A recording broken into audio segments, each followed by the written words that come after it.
Because understanding great literature is better than trying to read and understand yet another business book. On the Leadership Lessons from the Great Books podcast, we commit to reading, dissecting, and analyzing the great books of the Western canon. You know, those books, from Jane Austen to Shakespeare, and everything else in between, that you might have fallen asleep trying to read in high school. We do this for our listeners, the owner, the entrepreneur, the manager, or the civic leader who doesn't have the time to read, dissect, analyze, and leverage insights from literature to execute leadership best practices in the confusing and chaotic postmodern world we all now inhabit. Welcome to the rescuing of Western civilization at the intersection of literature and leadership. Welcome to the Leadership Lessons from the Great Books podcast. Hello, my name is Hasan Sorrells, and this is the Leadership Lessons from the Great Books podcast, episode number 88. With our very short story today, a very brief character study of peasants and their lives, both on the Russian steppes and in Russian cities. It's an examination of the reality of their lives, juxtaposed against the Christian cultural narrative, particularly the Russian Orthodox Christian cultural narrative of Christmas. A story written by the Russian playwright and short story writer who trained and practiced medicine among the very peasants about whom he wrote so brilliantly. We are going to be covering today Anton Chekhov's very short story, At Christmas Time. Leaders, have a vision of the future at the end of the year, rather than continuing to flagellate in navel-gazing abstraction about sins and transgressions of the past.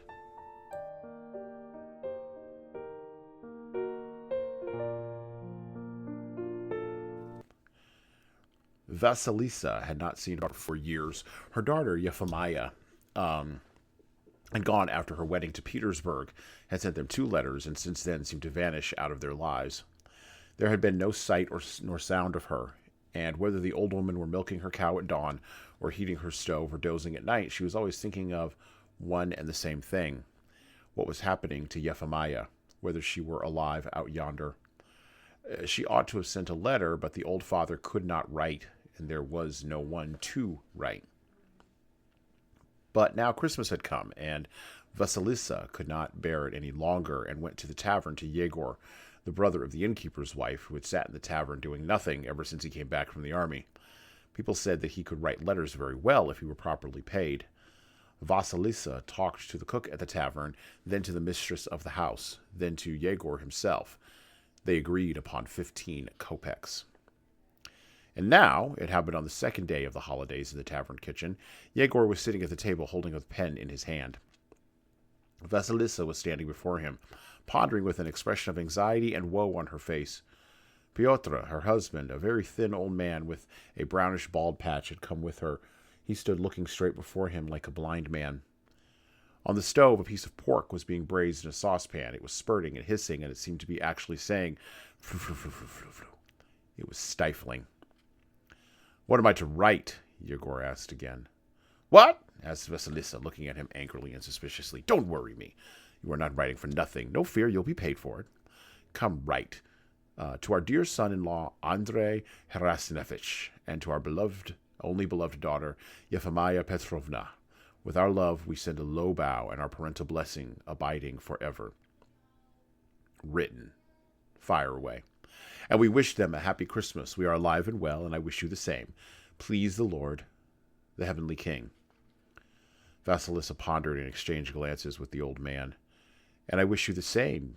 Please the Lord, Heavenly King," she repeated, beginning to cry.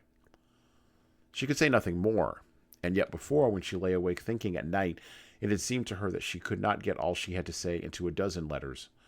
Since the time when her daughter had gone away with her husband, much water had flowed into the sea. The old people had lived feeling bereaved and sighed heavily at night, as though they had buried their daughter. And how many events had occurred in the village since then? How many marriages and deaths? How long the winters had been? How long the nights? "It's hot," said Yegor, unbuttoning his waistcoat. "It must be 70 degrees. What more?" he asked.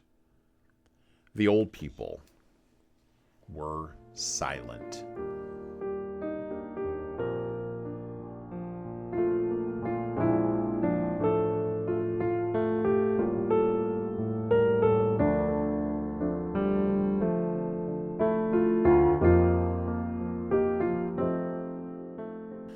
So our book here, our short story, very short story. It's only like 5 pages that we're going to be covering here at the end of our Christmas season of shows, or maybe not the end. It's the beginning, actually, of the Christmas season of shows, because on this podcast we're having come up next The Christmas Carol. We're going to be covering that, rebroadcast from last year, and we'll have a couple of Christmas messages in our shorts episodes, as well as a reading on Christmas Day from the book of Luke, which I think is very important for reminding us all what the actual reason for the season is.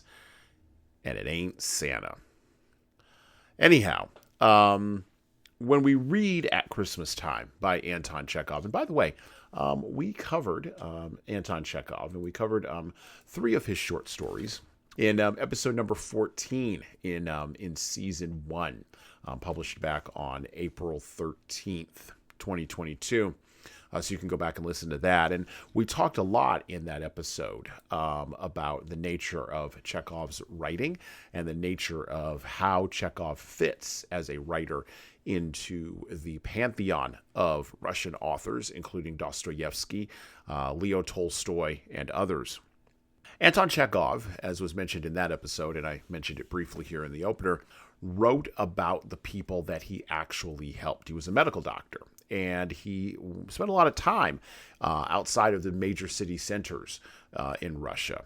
And just like in any other country, there are things that are happening in the country, and there are things that are happening in the cities. And in Russia, particularly during the time of serfdom, the illiterate peasant was an individual that Chekhov would have often run across. We take for granted that people will be literate in our society and culture. We take for granted that people will be able to read. Now, there is illiteracy even in our own culture. And of course, more troubling for us is a lack of comprehension, a lack of understanding of what you're reading. Yeah, you can read the words on the page, but you don't actually know what they mean.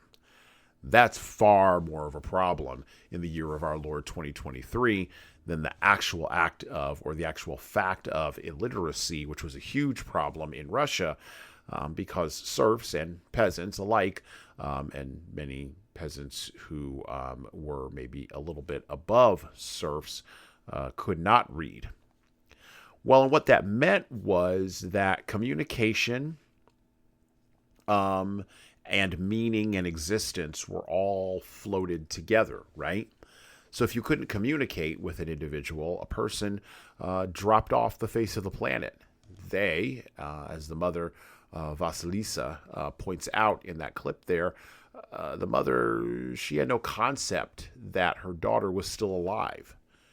Communication, and even a lack of communication, was seen as a way of maintaining a lifeline. And when that communication was cut off, as we will see later on in the story, when that communication was interrupted, existence itself ended. Now, there's another piece to pick up here in this first part of At Christmas Time that I think is hugely important, particularly for our end-of-the-year considerations, with us, reading this story at Christmas time, during the Christmas holiday season. The patriarch of this story, and this is another sort of juxtaposition that Chekhov played with. The patriarch in this situation initially seems to be the husband, and the husband is blind. The husband can't see, and the matriarch is illiterate. There's a comment here, or a commentary here, that's being made about the nature of reality and how illiteracy and blindness meet at the end of the year to write a letter that will hopefully bring reconciliation.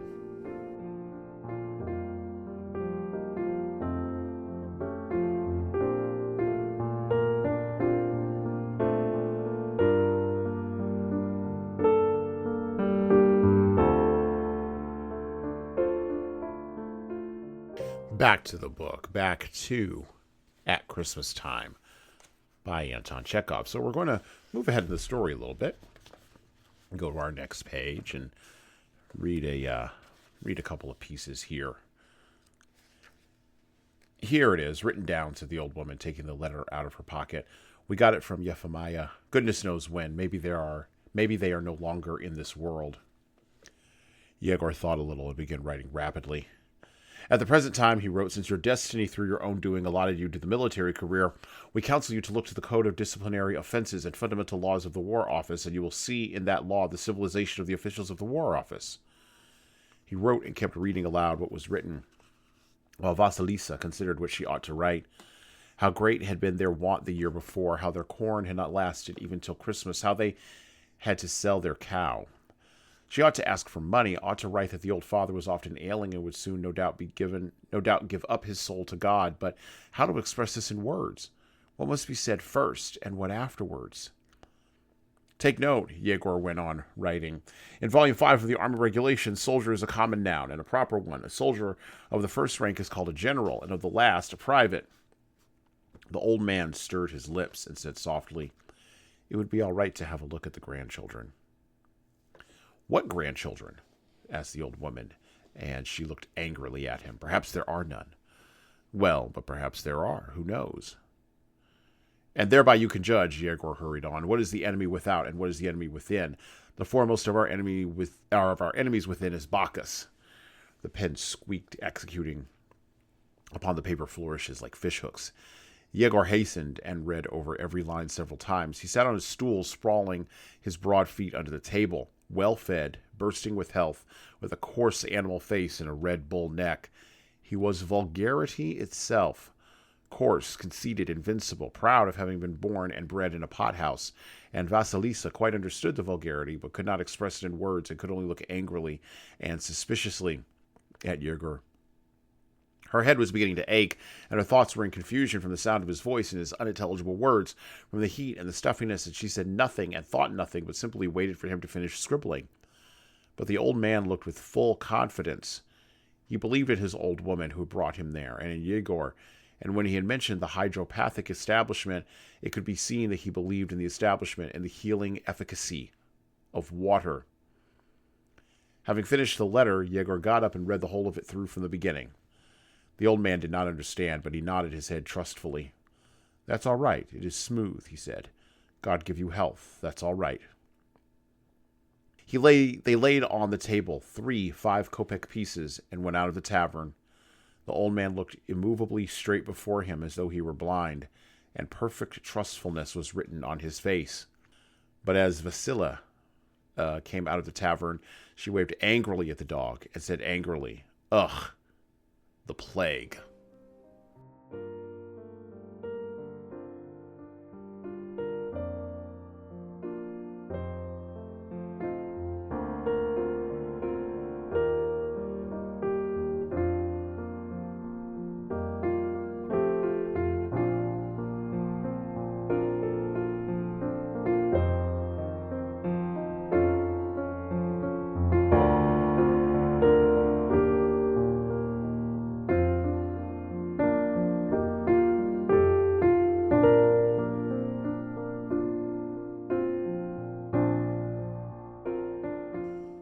So you've got 3 male characters in At Christmas Time by Anton Chekhov, and they all represent 3 different faces of the patriarchy, right?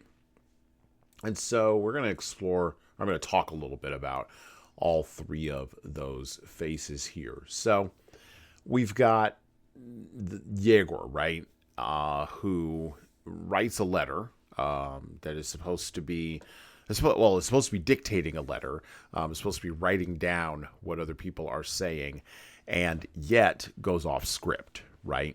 And he goes off script when he finds out that Andre, who is the old couple's, in essence, son-in-law, works at a hydropathic establishment in Petersburg, and left the army left the service, as a soldier. Once Yegor connects onto that, then he sort of writes his own letter to Andre. Now, he's a tyrannical male because he's vulgar, right? Even in Anton Chekhov's description of him, he points to his vulgarity. He points to his lack of social savoir faire, right? His ways he puts his feet up and the way he handles himself. But he is the one, of course, who can only write. In a town full of illiterates, the vulgar man is king. Then you've got Andre, who we'll meet later on in a little bit here, and I'm not going to talk too much about him yet. I'm going to kind of let him unfold in part 2 of the story.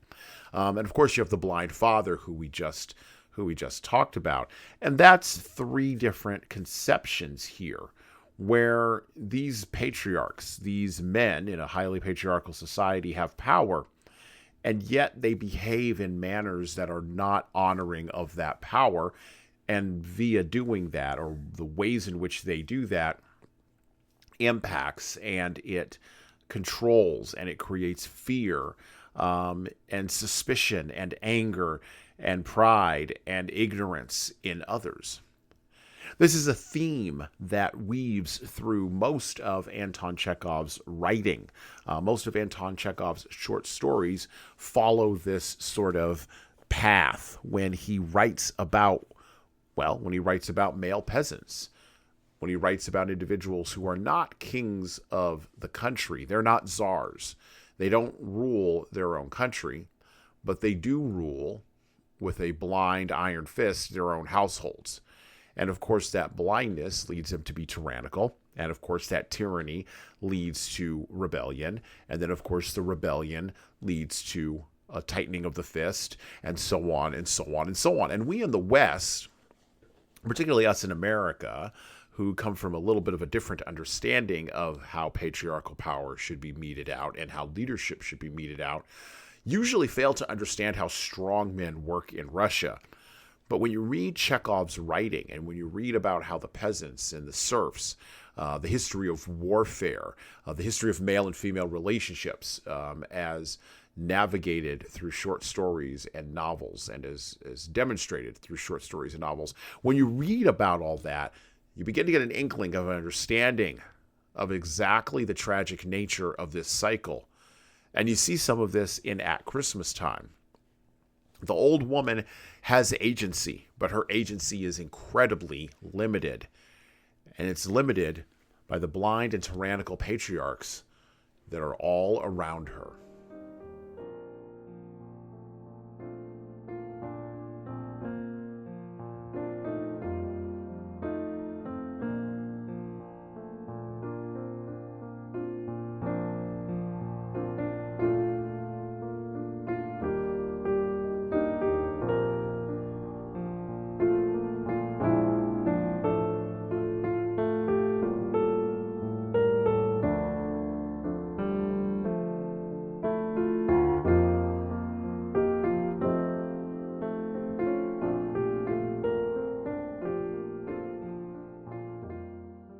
Back to the book, back to At Christmas Time by Anton Chekhov. So we're going to pick up with part 2 a little bit here. We're going to read just a couple of paragraphs from part 2 just to kind of get the flavor, and then we're going to turn the corner and start to close here. By the way, one of the points I want to make about Andrei, the son-in-law of Vasila and the blind father there, Pyotr. So Andrei worked at what was called a hydropathic establishment, and I had to look this up because I really didn't know anything about this. This is kind of interesting. Apparently, there was an idea in Russia in the late 19th century that water could be a curative, or had curative impact, had curative effect on a human being, on an individual, on disease, right? And on the aspects of disease that were deleterious to a human being. Well, that led to the creation of hydropathic establishments, right? And this is critically important as a tip, because, or not as a tip, but as an indication of sort of where we're going with this. And by the way, in Christian religion, water is considered to be purifying, right? But it is also seen as a tool or as a symbol of uniting and unifying.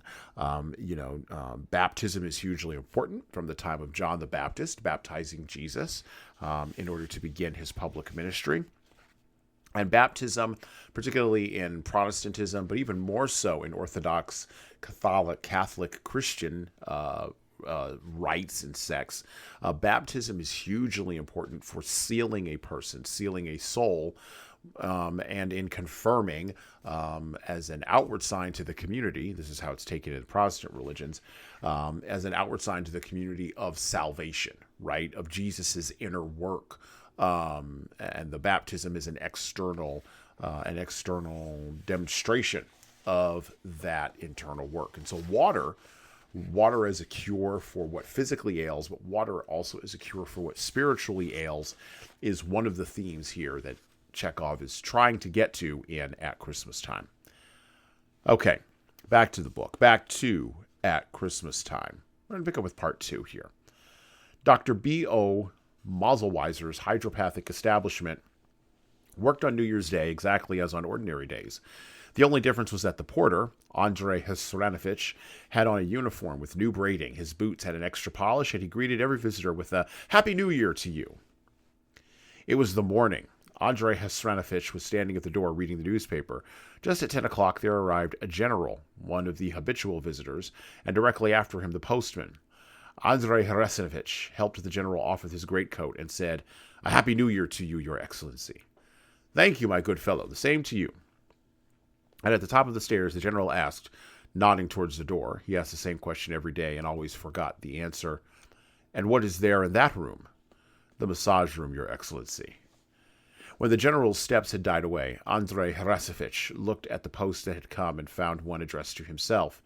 He tore it open, read several lines, then, looking at the newspaper, he walked without haste to his own room, which was downstairs, close by at the end of the passage. His wife, Euphemia, was sitting on the bed feeding her baby. Another child, the eldest, was standing by, laying its curly head on her knee. A third was asleep on the bed. Going into the room, Andrei gave his wife the letter and said, From the country, I suppose.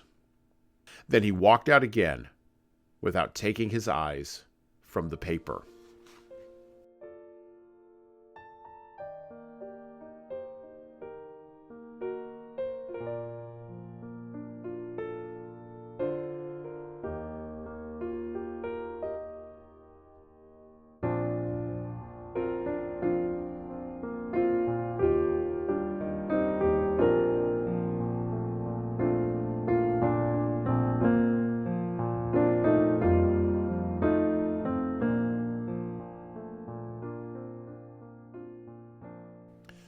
So the old woman got her daughter married to a man who totally and completely ignored her.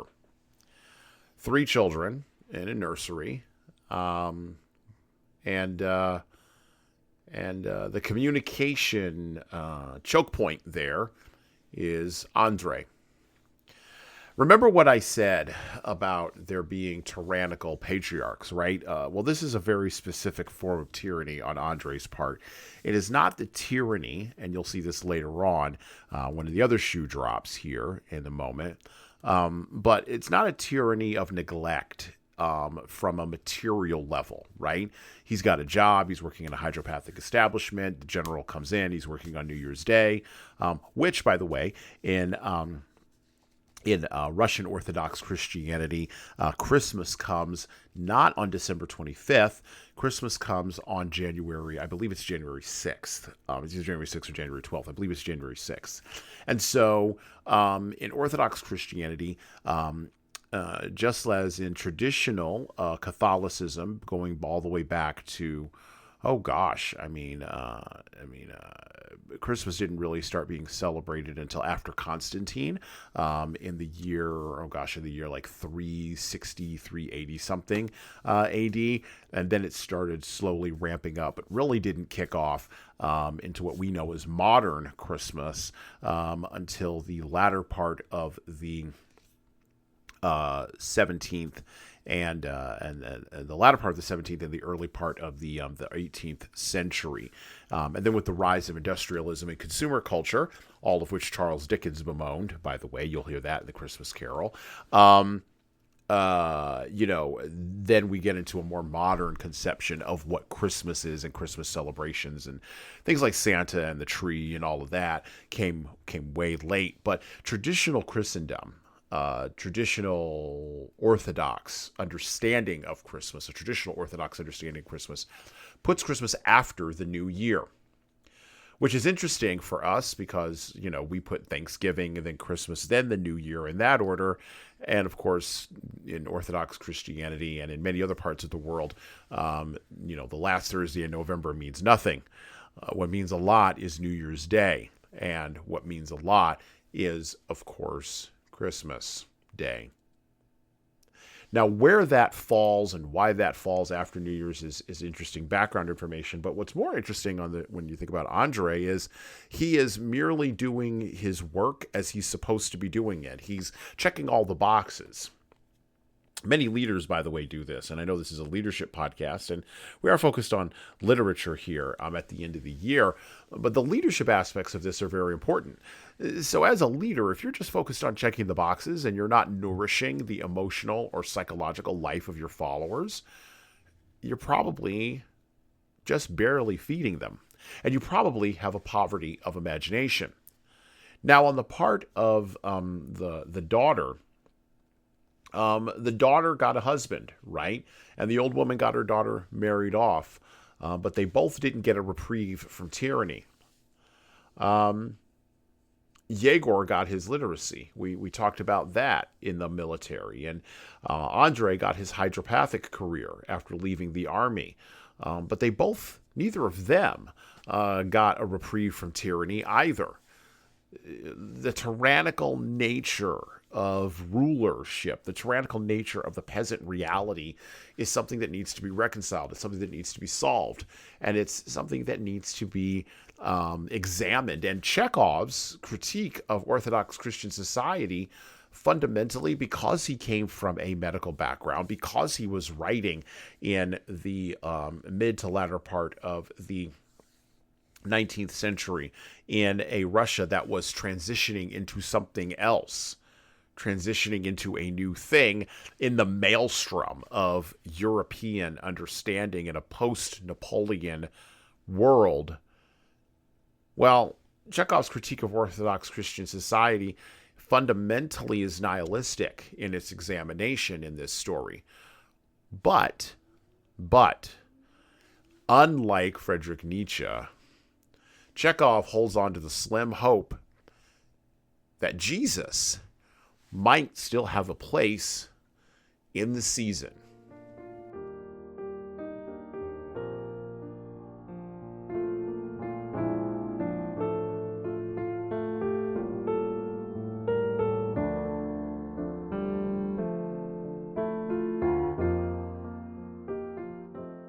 Back to the story. We're going to wrap up here. Back to At Christmas Time by Anton Chekhov. We're going to turn the corner here and wrap up.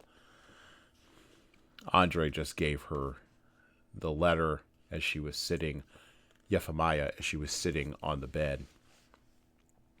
He could hear Euphemia with a shaking voice reading the first lines. She read them and could read no more. These lines were enough for her. She burst into tears, and hugging her eldest child, kissing him, she began saying, and it was hard to say whether she was laughing or crying. "It's from Granny, from Grandfather," she said, "from the country. The Heavenly Mother, saints and martyrs. The snow lies heaped up under the roofs now. The trees are as white. The boys slide in on little sledges, and dear old bald Grandfather is on the stove, and there is a little yellow dog, my own darlings." Andrei Harasenovich, hearing this, recalled that his wife had on 3 or 4 occasions given him letters and asked him to send them to the country, but some important business had always prevented him. He had not sent them, and the letters somehow got lost. And little hares run about in the fields, Euphemia went on chanting, kissing her boy and shedding tears. Grandfather is kind and gentle. Granny is good too, kind-hearted. They are warm-hearted in the country. They are God-fearing. And there is a little church in the village. The peasants sing in the choir, Queen of Heaven, Holy Mother and Defender, take us away from here. Andrei Harasanovich returned to his room to smoke a little till. There was another ring at the door, and Euphemia ceased speaking, subsided, and wiped her eyes, though her lips were still quivering. She was very much frightened of him. Oh, how frightened of him. She trembled and was reduced to terror by the sound of his steps, by the look in his eyes, and dared not utter a word in his presence. Andrei Harasanovich lighted a cigarette, but at that very moment there was a ring from upstairs. He put out his cigarette and, assuming a very grave face, hastened to his front door. The general was coming downstairs, fresh and rosy from his bath. "And what is there in that room?" he asked, pointing to a door. Andrei Harasanovich put his hands down swiftly to the seams of his trousers and pronounced loudly, "Charcodouche, Your Excellency."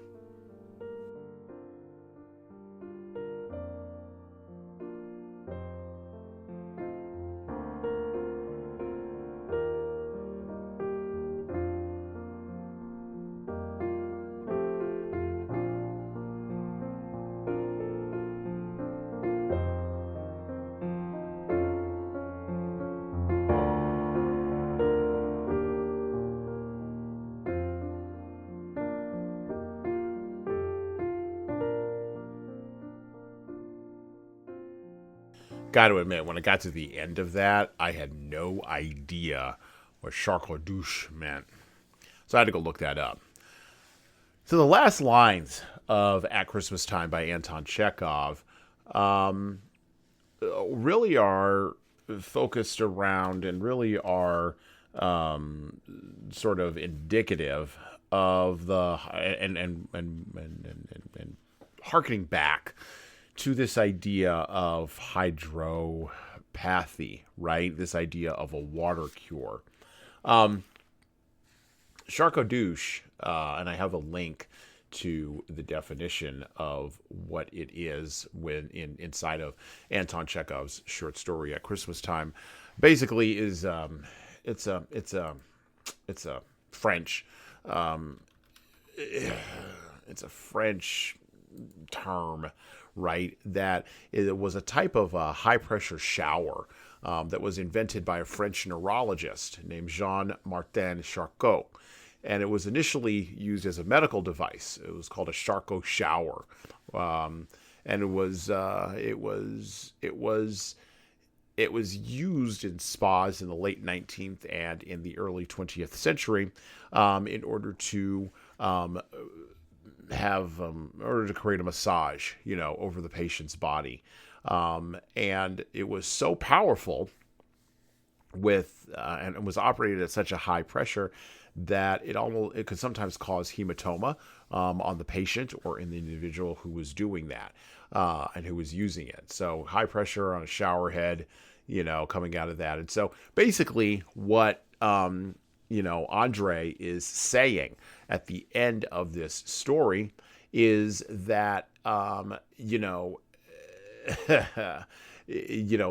thing that's behind the door is a restorative bath, right?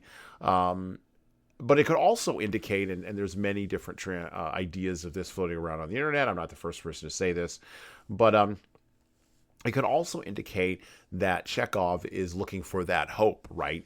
That hope of healing and restoration between the daughter and the parents, between what is in the country and what is in the city, between the sophisticated folks that are now living in St. Petersburg and the hillbilly hicks that are out on the steppes in Russia.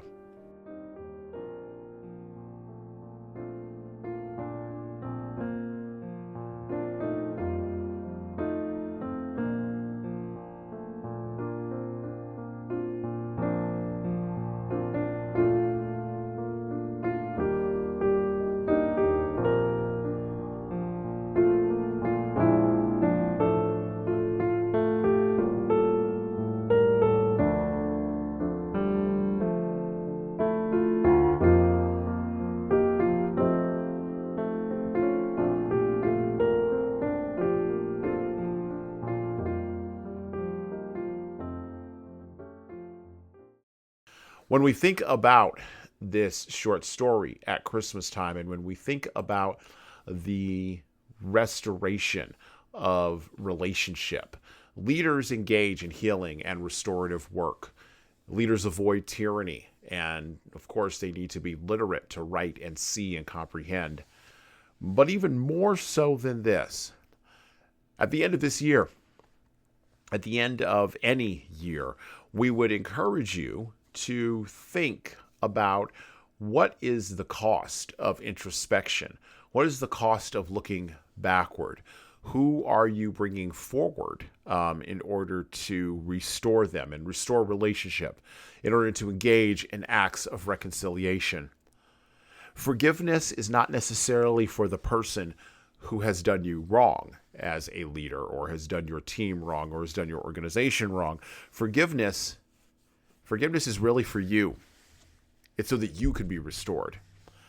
Look, the daughter, right? When she gets the letter, what is one of the first things that she does? Well, the first thing that she does is that she starts crying. Tears. Hydropathy. Charcadouche. The healing water of baptism. Restoration at the beginning of a new year. And all before Orthodox Christmas. Chekhov didn't write this story by accident, and he didn't write it in a vacuum. As leaders at the end of this year, think about restoration, think about reconciliation, and work very hard to open up those lines of communication so that existence can be reconfirmed between you and the people that you love. And well, that's it for me.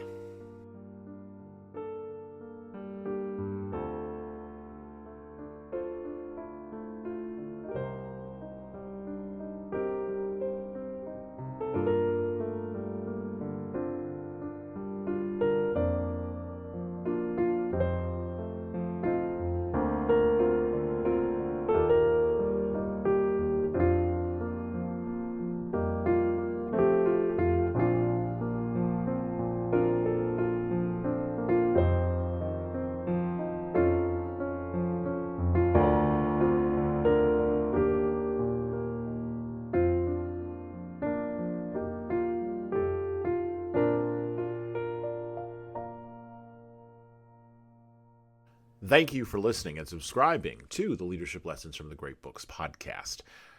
If you're listening to this on any of the major podcast players, like iTunes, Google Podcasts, or Spotify, please go ahead and leave us a 5-star review and write a little bit in there. A couple of sentences is good enough. That actually helps us game those algorithms that I was just maybe addressing. And, of course, it helps us grow the show. Tell all your family, tell all your friends, and tell the leaders in your life that you know that need to be listening to this show, that this show exists. By the way, if you want to get started on the leadership path yourself, or you know some people who need to go on the leadership path, HSCT Publishing, the home company of Leadership Toolbox and Leadership Lessons from the Great Books podcast, can help you and your team do that. So check out our training webinars, coaching services, and more at leadershiptoolbox.us. We are remote, we're live, we're in person, we're on video, and we've got leadership development solutions for your civic group, nonprofit staff, public sector staff, or even your private sector leaders. And of course, you're going to want to check out our video-based subscription service at leadingkeys.com. That's leadingkeys.com for leadership development on demand. You don't like videos, you don't like training, but you really like the podcast? Well, I would also recommend reading a book. Matter of fact, I'd recommend reading my most recent book, 12 Rules for Leaders, The Foundation of Intentional Leadership. You can get that in paperback, hardcover, or as an ebook on Amazon, Barnes & Noble, Kobo, Ingram Spark, and any other place that you order books online. Finally, of course, we're on YouTube just like everybody else is. We'd love to have you help us grow the YouTube channel, so like and subscribe to the video version of this podcast on the HSCT Publishing channel on YouTube. Just search for HSCT Publishing, or you can search for Leadership Toolbox and hit the subscribe button. Subscribing helps us grow the show, as it does with the audio, just is the same with the video. All right, that's it for me.